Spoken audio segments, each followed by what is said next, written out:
Welcome to App Stories, a weekly exploration of the world of apps. Today's show is brought to you by Miro. I'm John Voorhees, and with me as always is Federico Viticci. Hey, Federico. Hello, John Voorhees. How are you? I'm doing all right. You know, we have rolled from a busy week of WWDC into a busy week after WWDC. It's a busier week after WWDC. I know, it has been. It's been unusually busy for the week after. Usually you and I are doing nothing but sleeping the week after, but we've got a very special episode for everyone today because we had the opportunity to speak to some of the winners of this year's 2020 Apple Design Awards. Apple was kind enough to coordinate these interviews, and we spoke to three of the winners. We're going to cut to in just a minute, but you know, I don't know about you, Federico, but I was really interested in all these winners this year. There's a lot of interesting apps here. I think a lot of good examples, not just of Apple's latest technologies, but also innovative approaches to common problems. Things like animation and photography and different ways to play games without verbal communications and things like that. It's an interesting mix of apps this year. Yeah, it was really fascinating to be able to talk to these winners, and as we're gonna hear in a minute, we were able to talk to Majd Taby of Darkroom and Sam Rosenthal of Where Cards Fall and Jenova Chen of Sky. And it was a really fascinating set of conversations that we have because, ranging from productivity with Darkroom and sort of the mix of designing an application for creative professionals as well as novice users, while also considering the business model and the design of a modern experience on iPad. Going from there to talking with Jenova Chen, for example, about Sky as a game for all kinds of people, all kinds of players. It was really fascinating also to hear Sam's perspective on music and the influence of music on Where Cards Fall. So generally speaking, I feel like this year was an especially good one for Apple Design Awards. If you like the iPad, which of course, True. If you listen to App Stories, I guess you do. So yeah, we're going to cut right to the interviews, and I hope you like them. All right. Well, then without further ado, here we go. Today, we have a special guest with us on App Stories. We're talking to Majd Taby of Bergen, the maker of the 2020 Apple Design Award for Darkroom, the photo and video editing app for the iPhone and iPad. Welcome to the show, Majd. Thank you for having me. So I'd like to dive right into the questions and back up just a little bit and ask you about Darkroom 4.0 and onward, because 4.0, it was a version that came out and supported the iPad and had all sorts of new iPad features like drag and drop, multi-window, multitasking, and that sort of thing. How did you approach designing Darkroom for the iPad? Because before that, it was just an iPhone app. Yeah, so Darkroom, not to repeat what you just said verbatim, but started out on the iPhone, and then once we released Darkroom version 3 that introduced live photo editing, raw editing, depth editing, the most requested feature became iPad support. And this was at a time before the iPad Pro was released, and it was still at a time where the iPad was still in a position where it was trying to kind of like find itself in the more professional market, and the performance that was introduced with the iPad Pro wasn't widely available yet. But we saw all those things coming. And if you remember, I learned this from you, so I'm sure you remember, there were a lot of rumors about iPad apps becoming compatible with the Mac and at some point being able to run on the Mac. And combining the high volume of user requests for an iPad feature, for an iPad support, along with those rumors, made it make sense for us to support the iPad version. If the rumors were true, then it would be a beachhead for us to down the line support the Mac. And if the iPad Pro rumors were true, then there would be much better support on the hardware level for the kinds of features that we wanted to build on the iPad. Now, that was just from a strategy perspective. When it came to the product itself, what we wanted to do was, it was more obvious to us what we did not want to do. What we did not want to do is what a lot of other photo editing apps had done on the iPad, which is just stretch out their iPhone interface. And that felt like it would build the worst of both worlds, where you're giving people kind of like what they want, but not really. And you're building an iPad app and you're saying you support the iPad, but not really. And you're not really optimizing for anything at all. And that's just not a position that we, as a company, want to be in, and not a product that we're interested in building. And so when we decided to build the iPad app, our primary question was, how do we make an iPad app that does not feel like a scaled up iPhone version, but instead feels like a native iPad app, as if we had built this for the iPad from the get-go, and rather than making it feel like a scaled up version of the iPhone. And so we spent a lot of time working on that. And in fact, Darkroom 4.0 required a complete rewrite of our entire interface layer, because in 2014, there was no auto layout and there was none of the stuff that made it easy to support responsive. Like even the iPhone 5S was new, and like you only had one generation of device before it with a larger screen. And before that, it was a single aspect ratio. So it was kind of like print design at that point. And by the time we came to the iPad, we really wanted to dive in and build a native to the platform application. And so to do that meant for us that it needed to be responsive. And at the time, it was just me on engineering and Jasper Hauser, my co-founder, on design. And so we did not have the resources to dedicate different teams for an iPad version of the app or an iPhone version of the app. And so we built a single application that was universal binary, that was fully responsive. And one of the side benefits of having a fully responsive interface was we got split screen support and iPad multitasking support kind of for free. Because if we had to build an entirely separate interface layer just for the iPad, that meant we would double the number of classes and view controllers that we would have to build and support and maintain. And from my experience at Facebook, which I'm sure if you've used the Facebook app on the iPad much, it very much does not feel like a first-class citizen of the Facebook platform. And one of the reasons that I observed at Facebook when I worked there was if you kind of shove a file off to the corner, it's a little bit out of sight, out of mind. And we wanted to avoid that. And so that's why we decided to make the iPad app a fully responsive universal application. And then with the release of the iPad Pros, especially the 2018 and 2019, the 2019 and 2020 models, the amount of horsepower was just blowing our minds. It was, when it came to the GPU and graphics performance, it was rivaling and exceeding what we had on desktop. And so once that became clear to us, we saw how important it was to optimize our performance for that high end, because we wanted people to take full advantage of their platforms, of their products. And we wanted people to do things that they didn't think they could do on these products before. And specifically what I'm talking about here is video editing, which was released recently. And all of this is philosophy that started out with Darkroom 4.0 for the iPad. And Darkroom 4.0 for the iPad, by the way, was our biggest release, well, until the Apple Design Award right now, and video. But it was a monumental release for us, and it really shifted people's perspective and impression of Darkroom when it came to what it can do. Because one of the things that I'm sure you may be well aware of is Darkroom is quite a powerful application, but it feels very simple. And part of how we do that is by not putting all that power and complexity in your face. We try to make that, we try to smooth the learning curve so that Darkroom as an application can be used by a very casual mobile photographer all the way up to a very serious professional. And once we designed the iPad, where there was more screen real estate for us to put a little bit more of that complexity and power and professional use cases forward, people thought it could do more. And I think people realized how much power they've been carrying with them on their pocket. And it shifted people's relationship to what Darkroom could do and how it can fit into their workflow. And that was really important for us as well. At this point, the iPad accounts for almost half of our sales. So we're as much an iPad photo editor as an iPhone photo editor. And now with everything that's coming, well, iPad OS last year was very, very exciting for us because we've positioned ourselves to take full advantage of iPad OS. And I don't know if you remember last year when we met at WWDC, I mentioned a lot about wanting to make a Catalyst app. And what ended up happening once we started developing it was, along with all the new Catalyst APIs, there was iPad OS.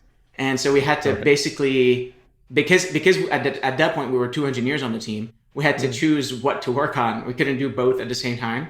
And ultimately what we decided was everything that iPad OS is going to ask of us to build will be useful come Mac OS time. And we decided to optimize all our energy on finding unique and interesting ways of taking advantage of iPad OS. And I think we're the only app on iPad OS that does the interaction across scenes. And so if you open the same photo in multiple scenes on the iPad, we'll know which one is active and which one is inactive, and will allow you to edit the same photo multiple times in as many scenes as you want and compare edits that way. And we allow you to color match across videos in multiple scenes. And that's presented some really exciting opportunities for us. And then over time, as the APIs continued improving, for example, drag and drop improved across the iPad OS updates. And so we were able to add multiple photo drag and drop to create albums. And so we're able to do these things that are extremely Mac-like, including like drag multiple, batch select things using the keyboard and the trackpad, drag them over to the new album cell, have that automatically pull up the alert to create an album. And these things that used to take multiple steps are now just kind of 0 taps. It's just a drag.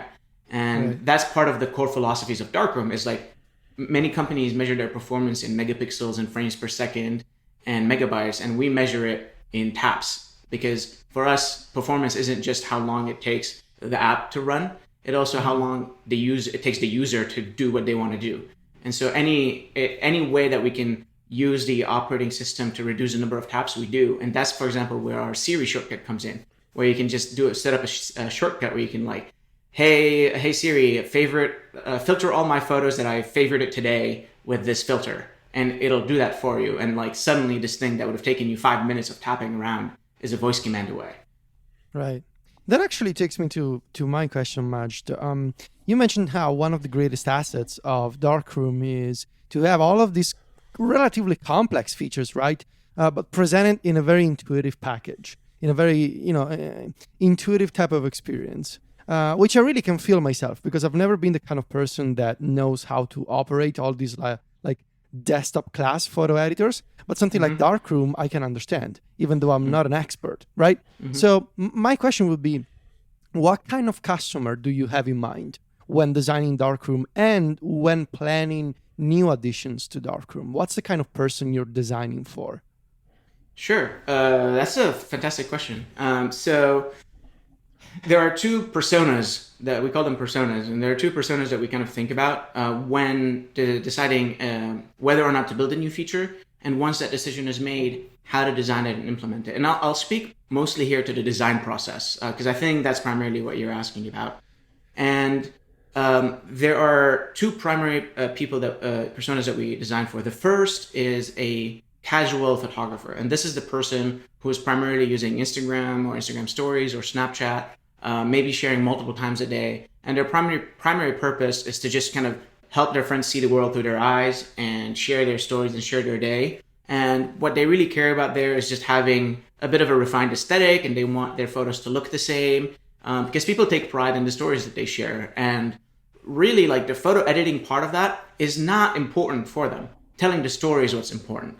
And when I started Darkroom, I was actually in that bucket.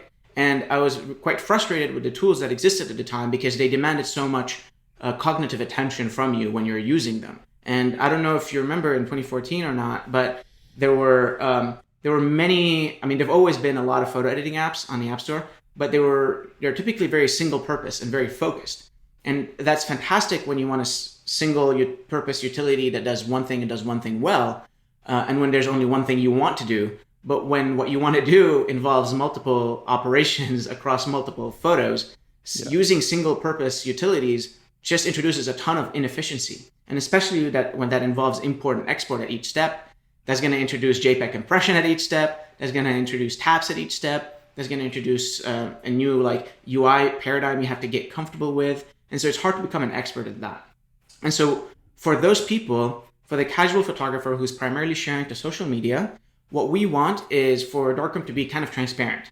We want it to feel not much different than the Photos app itself.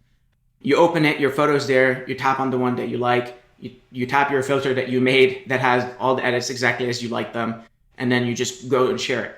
And so that's actually where we start all of our design discussions, is will this new feature we're adding jeopardize that experience? Because the moment we jeopardize that kind of transparent, easy, just get in and get out as soon as you can, as fast as you can, we're kind of jeopardizing one of the core value propositions of Darkroom as a whole. And the reason that's really important for us is one of the goals we have is to take people from extremely casual consumers of photo editing tools and provide them a gentle learning curve to make them more advanced, to help teach people these things, to help them want to do more, feel like they can do more, and enjoy the process of doing more. And so that's our baseline, is will this jeopardize our experience for casual users or not? The second persona are more professional photographers and more professional users. And this is a completely separate set of people. And traditionally, as a creative tool maker, you had to choose between the casual user or the professional user.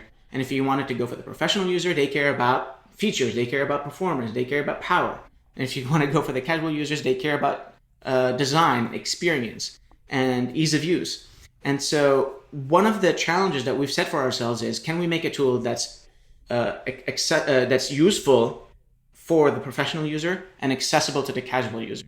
And so there's multiple ways of doing that for us. The first is we acknowledge that the professional user we're going after is one that uses their iPhone as a professional grade camera.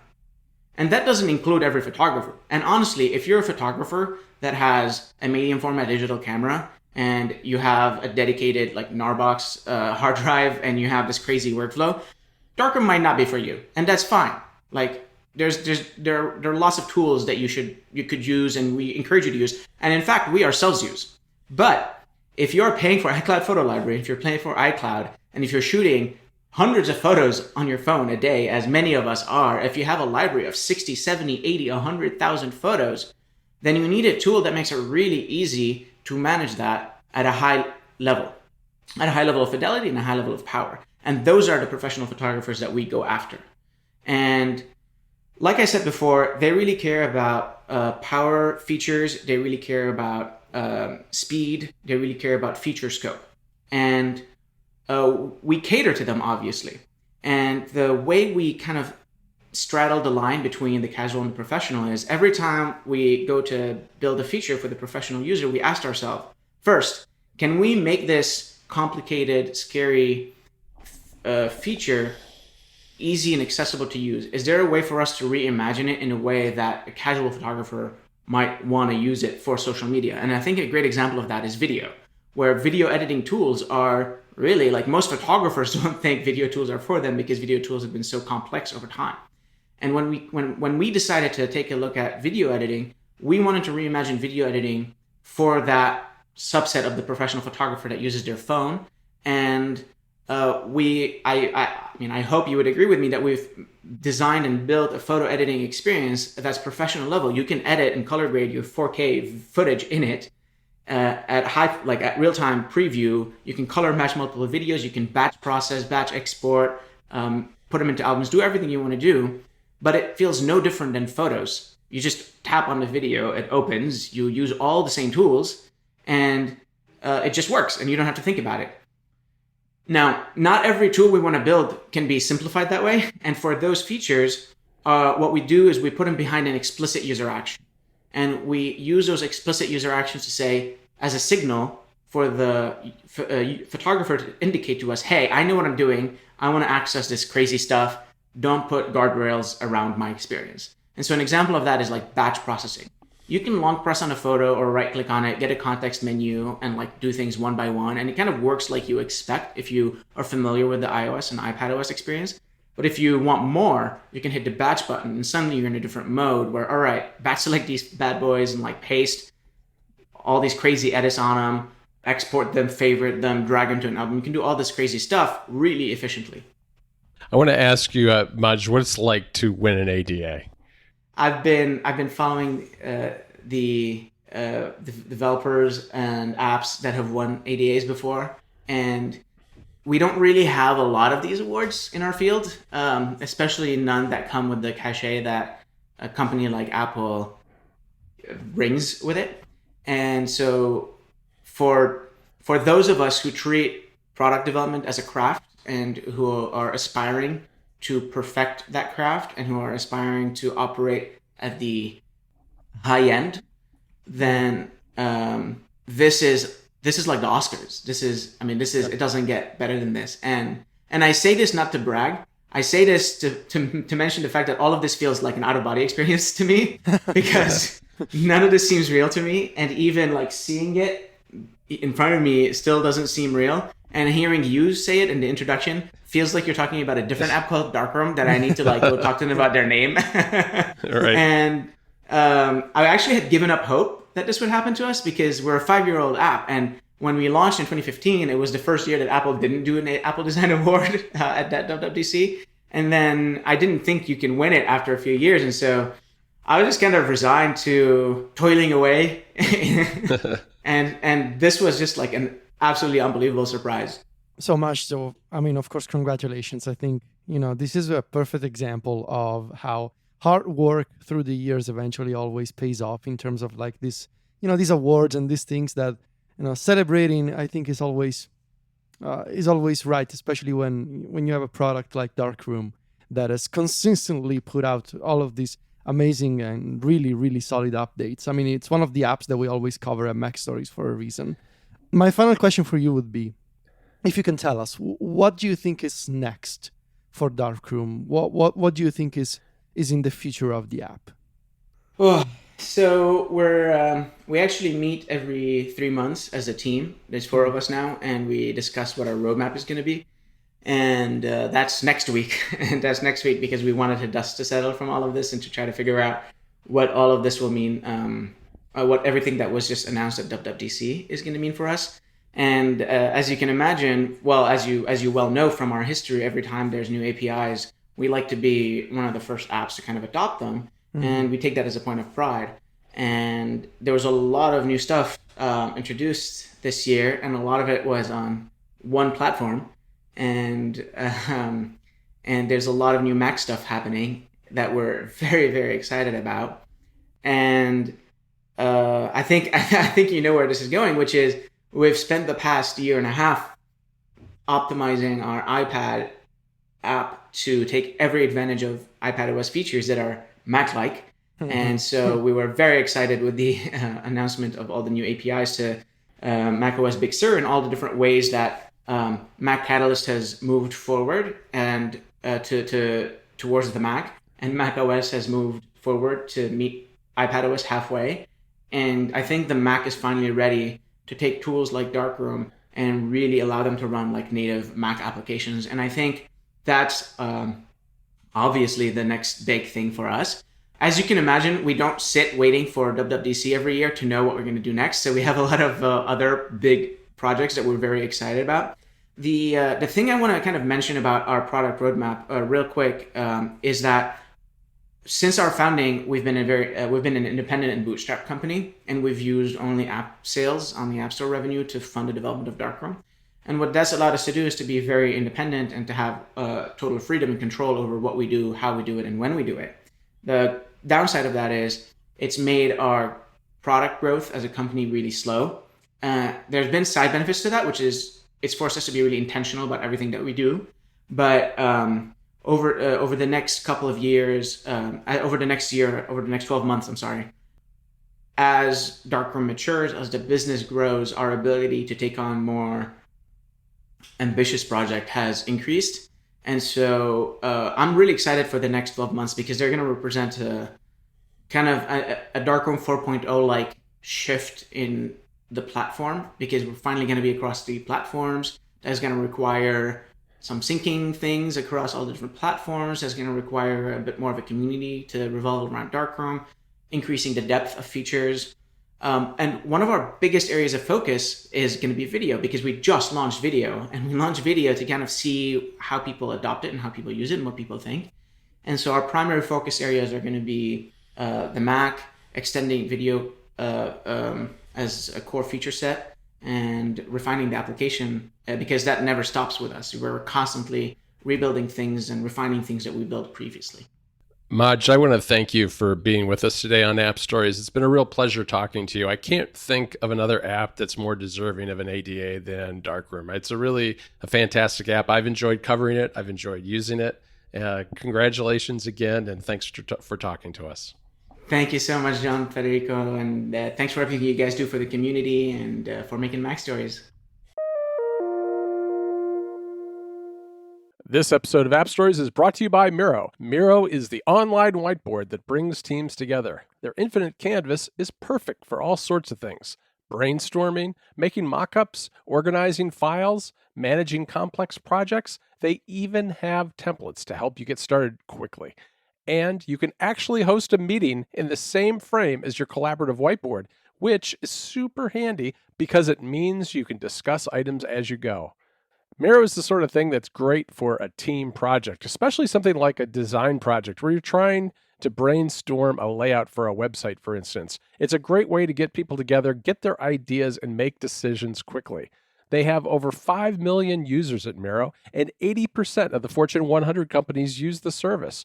Those are some pretty impressive numbers, and Miro can integrate with the programs you already use, things like Google Drive, Dropbox, Jira, Slack, and a whole lot more. Start collaborating for free when you sign up for an account at Miro.com/appstories. That's Miro.com/appstories to sign up for a free account with unlimited team members. So go there now and check it out. Miro.com/appstories. Our thanks to Miro for their support of the show. For this segment of the show, we are joined by Sam Rosenthal from the Game Band, the maker of Where Cards Fall, a puzzle game that's available on all of Apple's platforms as part of Apple Arcade. Welcome to the show, Sam. Thanks for having me. So, Sam, I wanted to start by turning back the clock just a little bit because Where Cards Fall debuted as a launch title on Apple Arcade. But I think I saw a very early version and some concept art way back in 2016 at WWDC. And I read that you actually started the game when you were in college as well. So tell me a little bit about the path that the game has taken from those early days up to the launch on Arcade. Sure. So if we're turning back the clock, we're going to have to turn it back about 10 years or so. Wow. My very first prototypes. Yeah, my first prototypes for the game were when I was a freshman at USC. And I was thinking about the House of Cards metaphor because I was listening to the Radiohead song House of Cards, and I loved the feeling that song gave me, and I just loved the metaphor. You know, in the song they were kind of using the House of Cards to express fragility in people's lives, and I always interpreted it as sort of a plea to knock something down and rebuild it together into something grander, which I thought was just like a really beautiful idea and ripe for a video game. You know, the card is a very classic game piece, and it just felt like there was probably a mechanic in there somewhere. But it took a really long time to find what that mechanic actually was. And my very first prototypes at USC they were always on touchscreens, but they involved of dragging each card individually to build a house of cards, and then people would come out of them, and it sort of become families. It was very systems heavy, and dragging cards individually on touchscreens is very tedious. So I scrapped those right away. But all of the prototypes, like as I was starting to get closer, they always focused on houses of cards with people inside them that were kind of doing different things and interacting with each other in different ways. When you get to your senior year at USC's game design program, you have the opportunity to lead a team full of students to make a game for a year. You have to submit a game pitch for that, and I submitted this pitch then it was called House of Cards. This was before the Netflix show took off. And it got through, and I got to lead a team. And through that year, we designed the mechanics that eventually, and kind of the tone that eventually made its way into Where Cards Fall. The game just stayed alive after I graduated as basically a side project. I went to work on Skylanders for a little while, and I kept working on this with some friends of mine in the evenings. Then I came back to LA to work on What Remains of Edith Finch. And again, I was just meeting up at coffee shops like in Santa Monica in the evenings to keep Where Cards Fall alive. And eventually had the opportunity to make it as a actual release with Ryan Cash from Snowman. He was the first one to take a chance on it. And that was, I think, when we first started working on it together. That was when we started taking it to WWDC and such. So the game had a really long history before we even got to that point, and then a long history after as well. Wow. So you think would it be fair to say that the game has grown alongside you? Like the final game years ago, would you have thought that it would be like in this form and in this, that it would end up being like this when you started 10 years ago? Definitely not.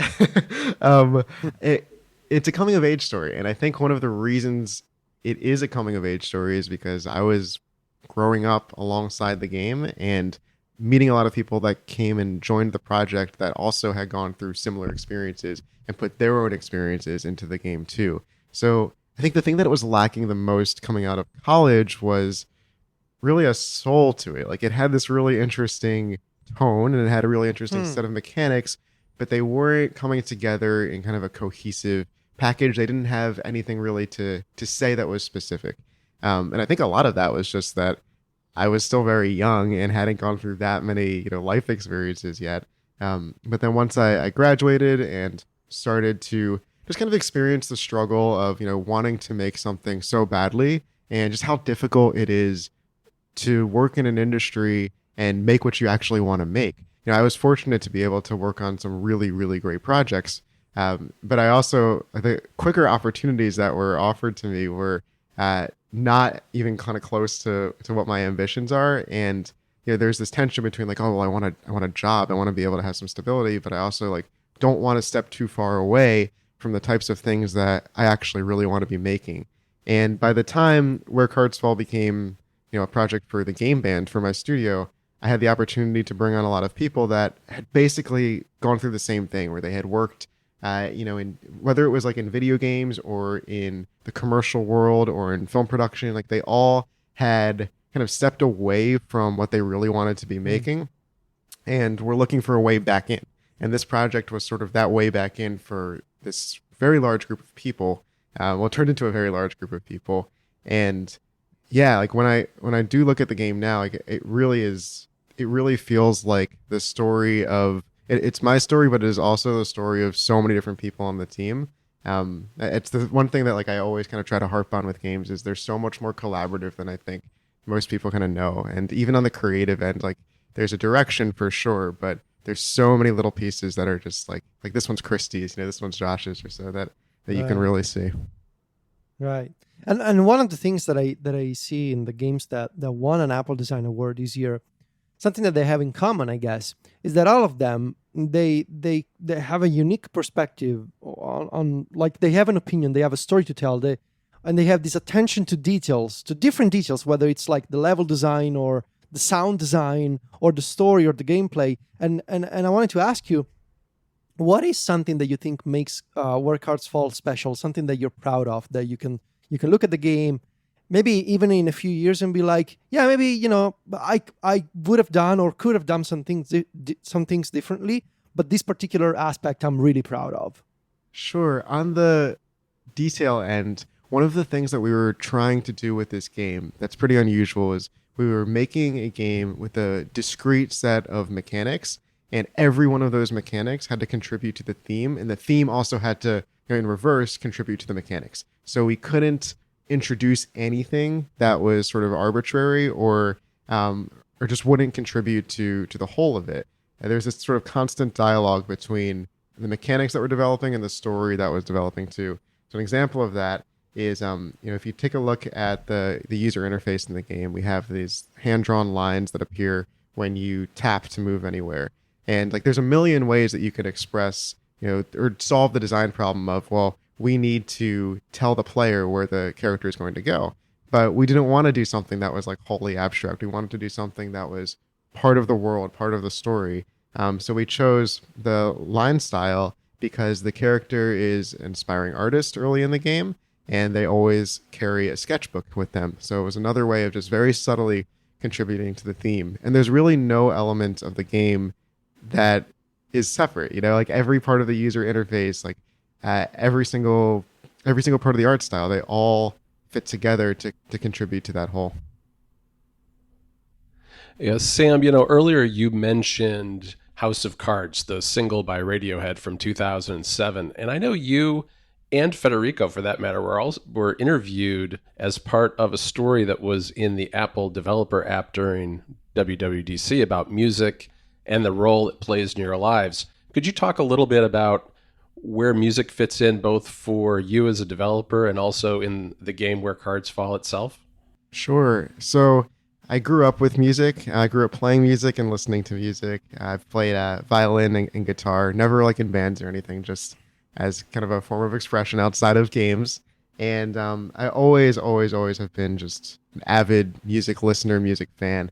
I think probably the thing that I miss the most being in quarantine now is concerts, because I would go like once a week or two. I was Right. really like a big concert person, because it's just such a great way to get absorbed in something else and just kind of lose yourself for a little bit. And with music, there's a couple bands that have stayed with me for my whole life. Like I tend to be always looking for new music and just really eager to just hear new sounds. But the bands that stayed were ones that were constantly evolving and shifting and changing their sounds, which you kind of have to do to stay relevant because the world changes really, really quickly. And Radiohead, of course, is one of those bands. And that's one of the reasons that they were so inspirational for not just for Where Cards Fall, but for the game band as a whole. And that they always, every album for Radiohead, like when you're anticipating a new Radiohead album, you're not just wondering like, is it going to be good? You're wondering like, what is it going to sound like? Because they constantly are reinventing themselves. And I just thought that was so cool that, you can be an artist that a lot of people love and respect, but every single one of your works doesn't have to feel like the previous one. It can go in a different direction. You can push your boundaries. You can challenge your audience. So that's definitely something that we want to be doing at the Game Band. We have one release out right now, but hopefully our subsequent releases will do something similar. And yeah, when working on games, I usually start with music. Like it helps me just feel kind of get the tone that we're looking for. If I'm having a hard time kind of getting into the right like emotional state for the game, I'll create a playlist and just listen to that, and it's really, really helpful. So, Where Cards Fall, I would like to talk about the all the platforms where the game runs on. So you have support for the iPhone, iPad, Apple TV, and the Mac, I believe, as well. So it runs on the full spectrum of Apple devices. And obviously, each platform comes with its own input methods. So you go from touch, which is compatible, of course, with the iPhone and iPad. But then you also have game controllers, and you have the Siri remote, and you have the keyboard on the Mac. So can you talk also about not just these aspects of like different inputs, but also what is it like to design a game for the entire Apple ecosystem? Sort of what are the technologies that made this possible behind the scenes? Sure. We thought it was a really fun design challenge. Like interaction design is one of my very favorite parts of game design. So our philosophy with bringing the game to all these different platforms was we want to make sure that it feels like the most native, natural way of interacting with the game across all of them. None of them were supposed to, like, we didn't want anything to feel like a port. We wanted to just feel like, okay, if you're playing on the Mac, this game was designed for the Mac from the ground up. Or if you're playing on an iPhone, this was designed for the iPhone from the ground up.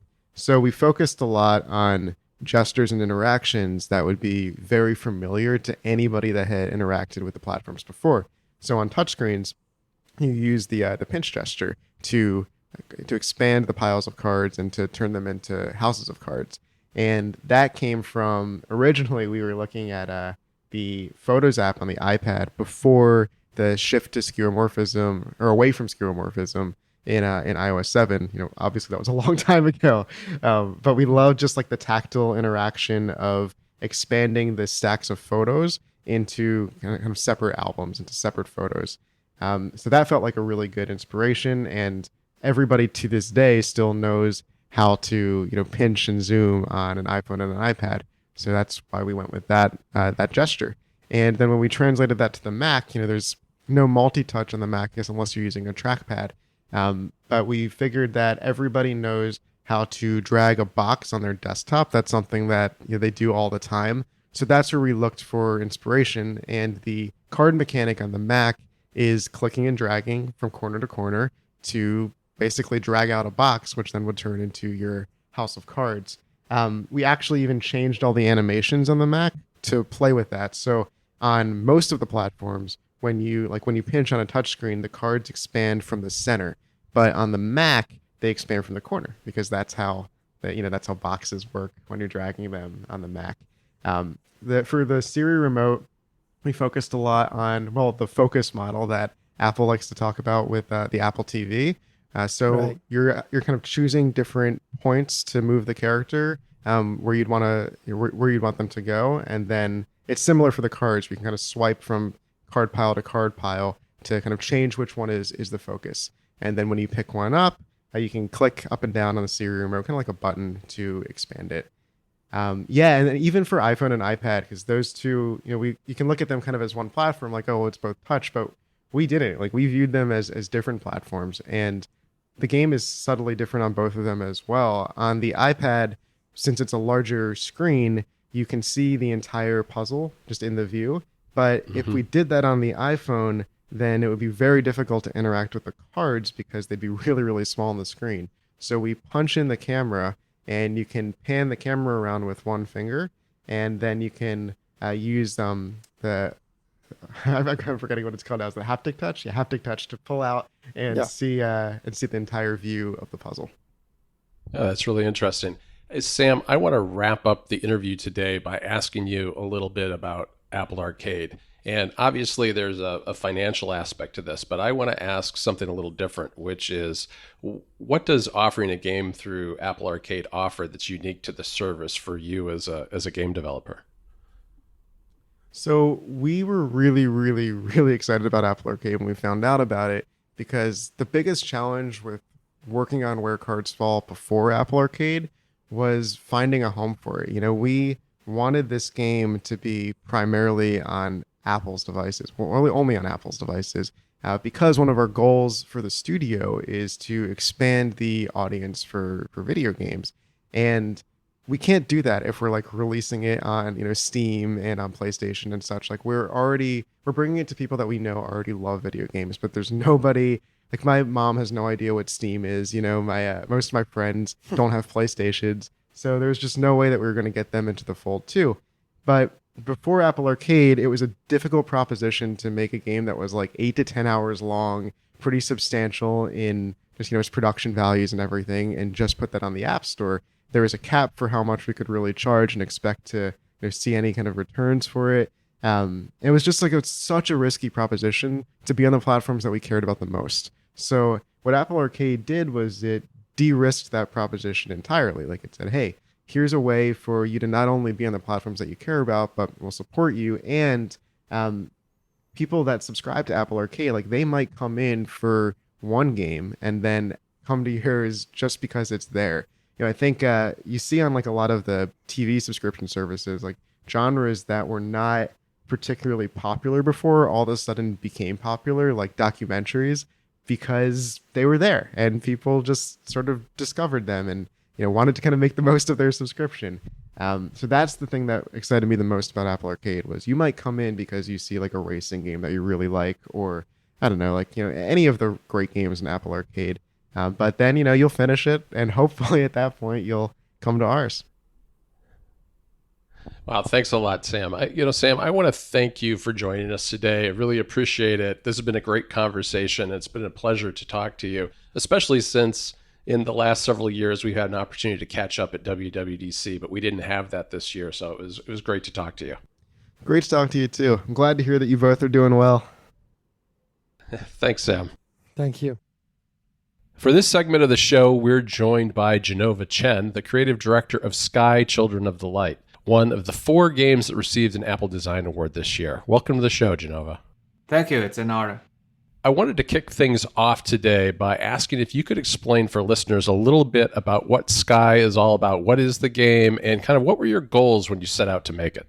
Sky is an experience that we wanted to create where a whole family, men and dad and mom, children, can all play together. And most importantly, actually, they could enjoy it. Most of the games in the past, they are targeted towards either young children who like to play games or adult who likes to play games, but they're very rarely a game where like you can play with your wife and your kids. It's family friendly and emotionally engaging for adults. It's I think like the concept of making a game for all ages, but still emotionally relevant to adults is something that very very rare in today's market, and so that's kind of what we aim to do. We want to make something like the equivalent of a Disney or Pixar's game that is emotionally powerful. And what it really is, Sky, in short, is, regardless how old you are, what age or race or gender you are, when you come to the world of Sky, you are a child of light. You're here to help the world to recover. You go around to find these characters who are, originally the stars in the sky that fallen onto the land, and you help them by giving them light and to bring them back to the heaven and rebuild the constellation in the sky. Mm-hmm. And Jenova, I wanted to ask you, Sky is a game that can be played both via touch and I believe also with a controller now. So how do you balance creating a game that supports these different inputs, especially on Apple platforms where you have multi-touch, but you also have controllers? Mm-hmm. Yeah, so we make PlayStation games. We exclusively before we start making Sky Children of the Light. So we know a lot of console players grew up getting used to play the game with controllers, and they, if possible, they don't want to change their behavior.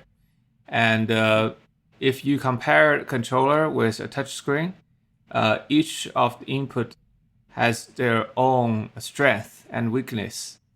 So starting from very get-go, we know if we are designing a game for a player who have console gaming experience, they would always prefer a controller alternative.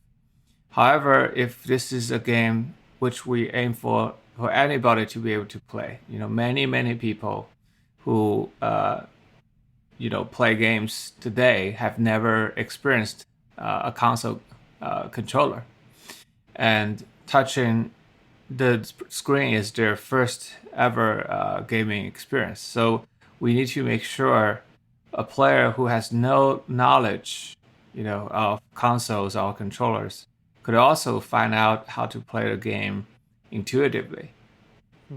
So from a design perspective, we're designing this game for any human being.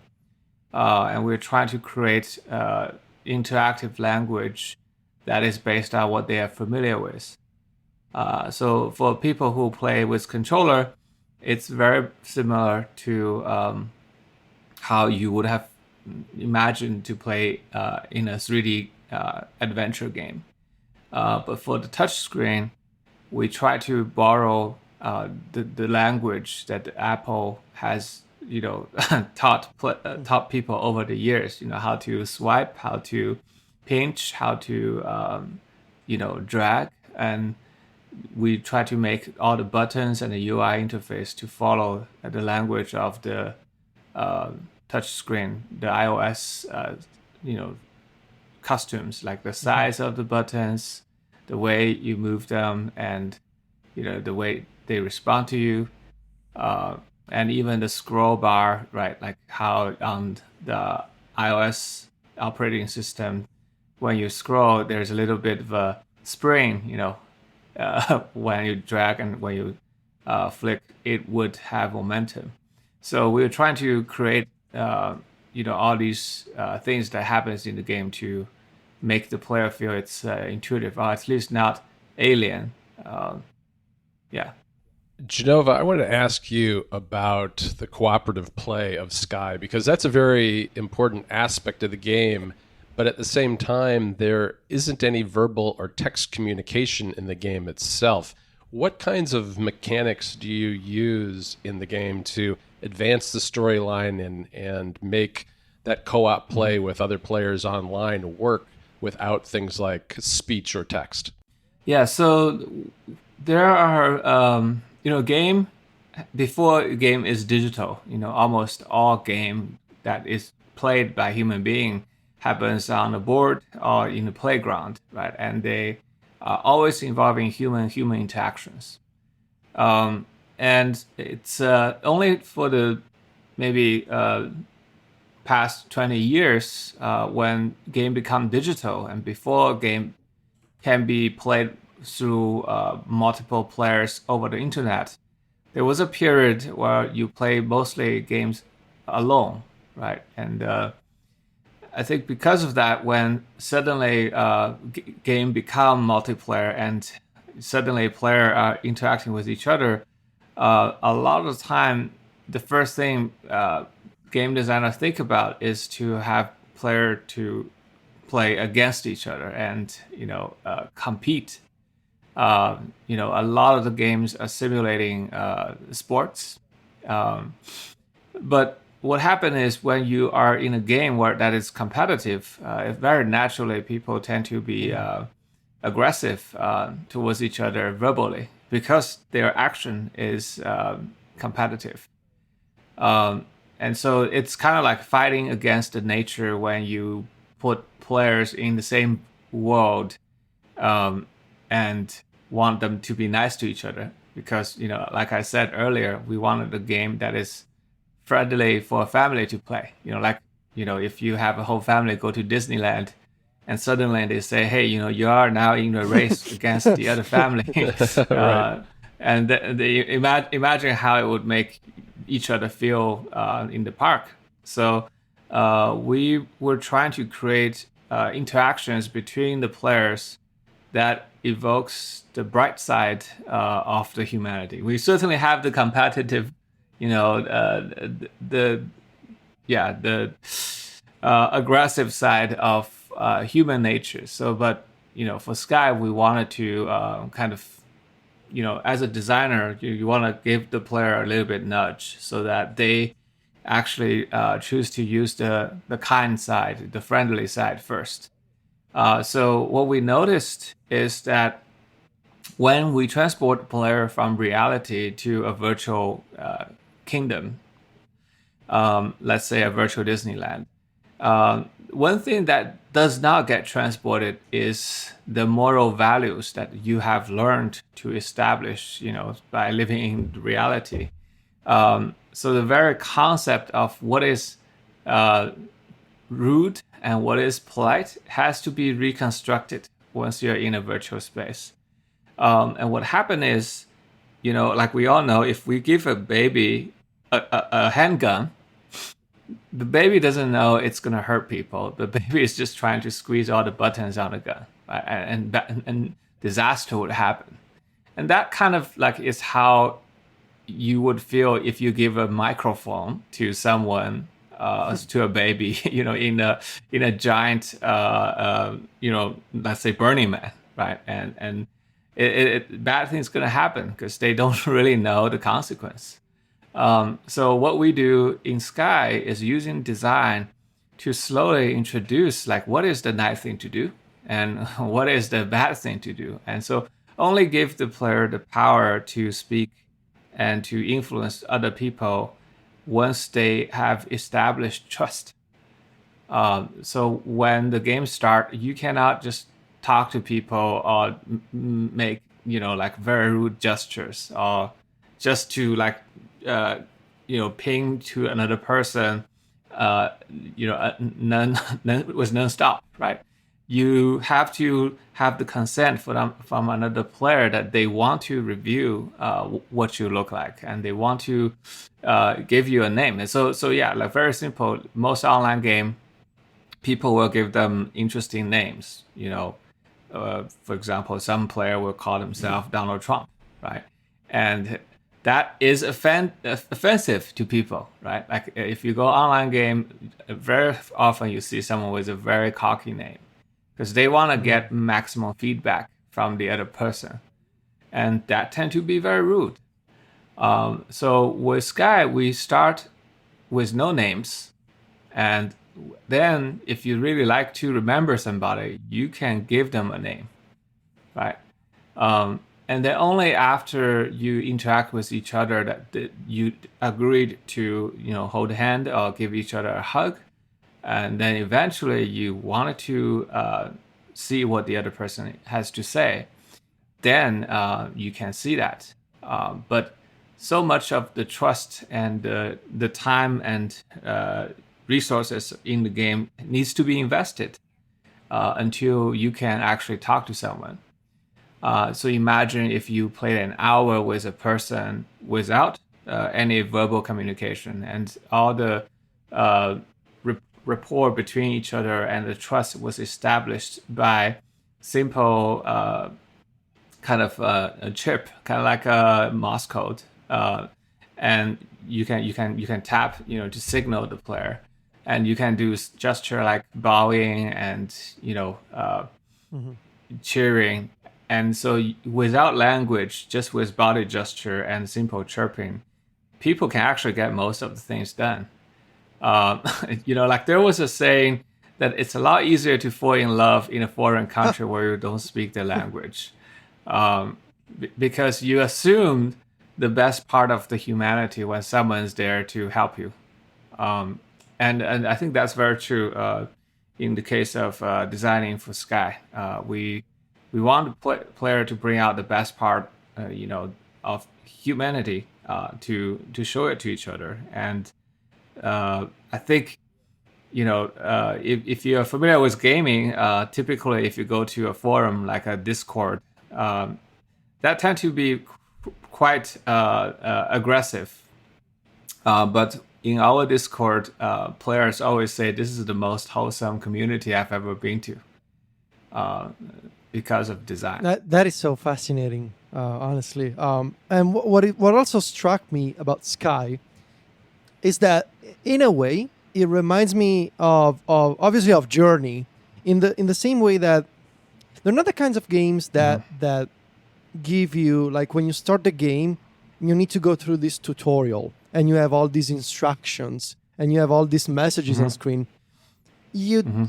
They don't necessarily like explain to you step by step all the things that you're supposed to do. However, at the same time, you still get it. Like you still know where you need to go, like what action you're supposed to take. And sort of, can you elaborate on this challenge of designing a game where you almost discover your end goal organically, just by perhaps by taking clues from the environment, right? So how hard is it to design that kind of experience?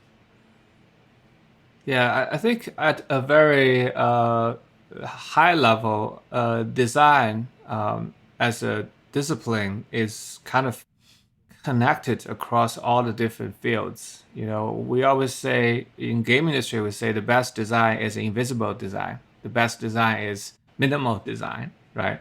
And the best design, the player, the audience doesn't even know that it was intentional. It felt very minimal and natural.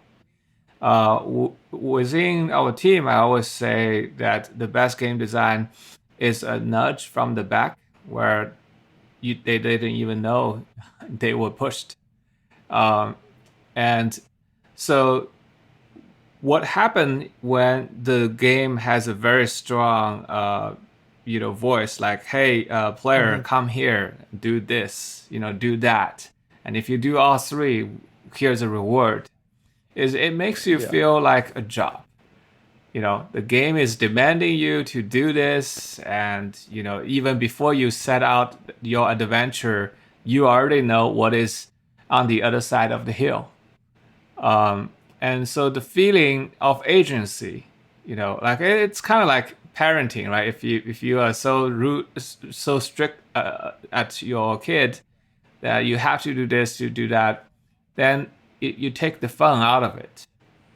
A lot of time, I think design for interaction is like trying to be a good teacher, right? You want your student to explore on their own, while just kind of stay back, and only when they are about to like fall off the cliff, you give them a little bit hint to not hurt themselves. And sometimes you want them to hurt themselves a little bit, and that's actually better learning than always say, don't touch that, right? It's a human nature is we like to rebel, and we like to do things that is not told.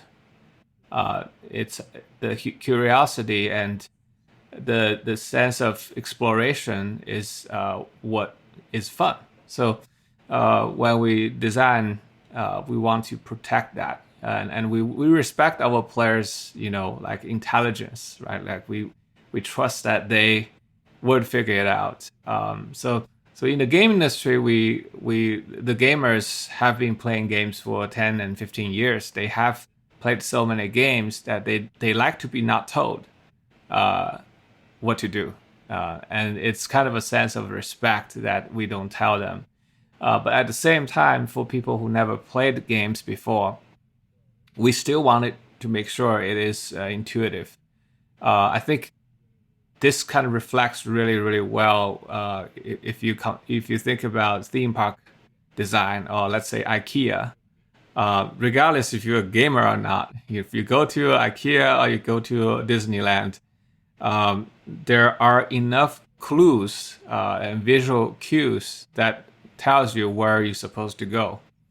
And I know there are still people who get lost in IKEA, but I think they've done a lot of work that with such a giant warehouse, I often just felt like, oh, I know exactly where to go.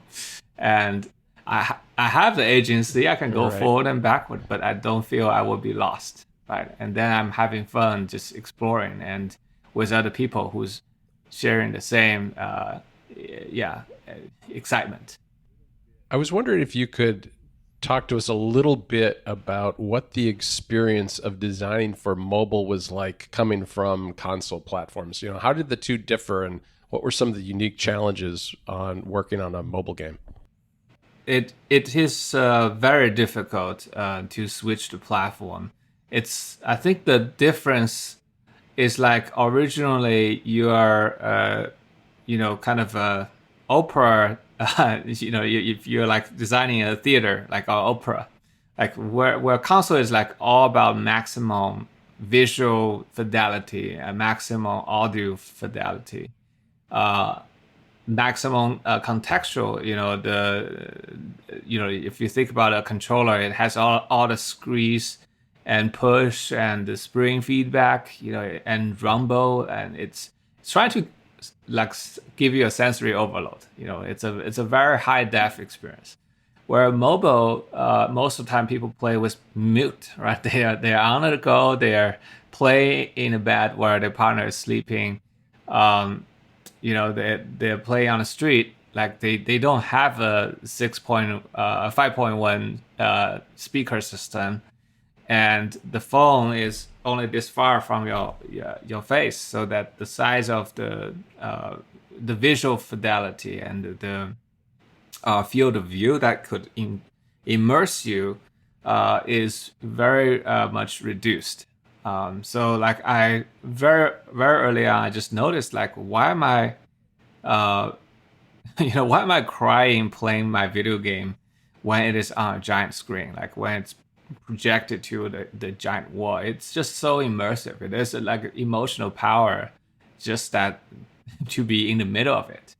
But when it's on the phone, it is quite far. It's quite distant, and you're not as into the world. So suddenly, a lot of the cinematography you use in cinema that would work on a giant TV doesn't work on the phone.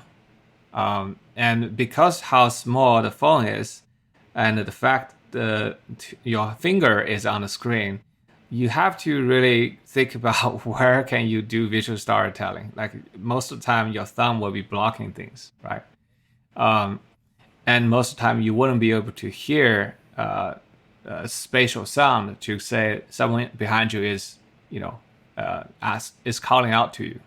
So you have to compensate a lot of these lack of feedbacks when you design for mobile. So that is kind of like the strength of video games, right? Like on a console. However, there's a huge strength for mobile as well. So console games, in order to play it, you have to sit down on a couch. You have to kind of create a dedicated period of time, to play. If you don't have more than 30 minutes, people don't even bother booting up the PlayStation, right? Just starting the PlayStation is going to take so much effort. Right. The entry barrier to play a game is so high that only hardcore people, right, you would have time. Like I literally have friends who used to play computer game and console game, but once they have a kid, they always have to hold the kid, and they can't play any console game because they all require both of your hands, right? But then they start playing mobile game, with one hand. Sometimes with no hands, just watching. So the strength of mobile is accessibility. Like anybody can switch from their phone or their browser to interactive game, at any moment, at anywhere. And it is very social because people are used to chat through their mobile device. So when we create this immersive experience for a family to play, there's no way that a nuclear family, with 2 parents and 2 children will have 4 consoles at home, right? It's usually different devices, some leftover old phones are now, kids are playing all the reverse, right? The kids are playing the more advanced phones or iPads. So, I thought about it. Yeah, how can I have a whole family to play something together and enjoy it? And it has to be on a mobile device, right? And the time, the duration of the game has to be much shorter, and so people can go back to do what is important in life. And so with mobile, what happened is, we look at Sky. A lot of people who played Sky, mom and daughter. This is a combination that almost never happened in console world. And a lot of people actually form friendship playing Sky because of how convenient it is to socialize and to chat, and you can turn it on anywhere and you can have a conversation with someone, on the go. And so the availability of a remote player is so much higher compared to playing on a platform like PC and console. Just if you ping your friend, they are there. They can be ready. They can jump in at any time. So I think it's really amazing with mobile is just the widest reach of people. Like we have, probably tens to hundreds of thousands of players who play in Sky right now. They are over 60. And I never thought this game was made for senior player, but they were really having a great time in Sky. That is a complete new market that I never would have thought our game could reach. Jenova, I want to thank you so much for joining us today on App Stories. It's been a real pleasure talking with you and learning more about Sky. Thanks for being on the show. Well, thank you for having me, and that was fun talking to you. Wow, Federico, those were just a great series of interviews. I hope that listeners enjoyed them as much as we did talking to the winners. I actually wish we could have spoken to each one of them for a couple of hours, but we didn't want to have a 6-hour episode for everyone. And we hit the highlights and that everybody enjoyed them as much as we did. Yeah. Okay, Federico, that's it for this week. And I think that's probably the last you'll hear from us in terms of kind of official WWDC coverage. I want to thank our sponsor again for this week's episode, and that is Miro. And of course, you can find me and Federico over at macstories.net. Federico is on Instagram and Twitter. He is at Viticci. That's VITICCI. And I'm at John Voorhees. JOHNVOORHWS. Talk to you next week, Federico. Ciao, John.